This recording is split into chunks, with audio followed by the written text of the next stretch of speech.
Anak, magpagaling ka lang ha. Nay, ayoko na dito sa ospital. Ang daming may sakit. Kailangan mo nang gumaling, Scarlett, para makapag-date na tayo ulit. Oo, babe. Magpapagaling ako. Hello. Kamusta na po siya? Doc. Okay naman po siya. Pwede na po ba kami lumabas ng hospital? May bad news ako sa inyo. Nay, bad news daw. Hindi naging maganda yung mga resulta ni Scarlett. 3 araw na lang siyang mabubuhay. Hindi pwede!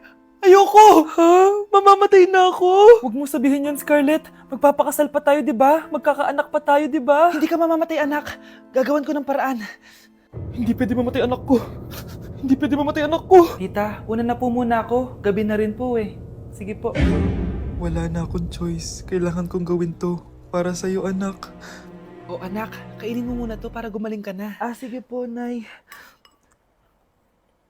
Sarap. Kain ka lang, anak, ha? Hello. Kamusta siya? Doc, parang lumakas ako ngayon. Talaga, anak? Malakas ka na? May good news ako sa inyo. Naging okay lahat ng results ni Scarlett.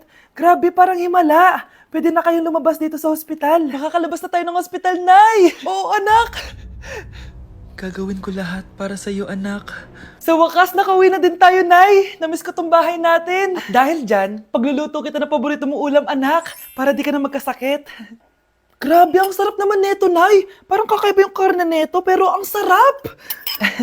Kain ka lang, ha? Teka, Nay. Dumating po ba yung boyfriend ko?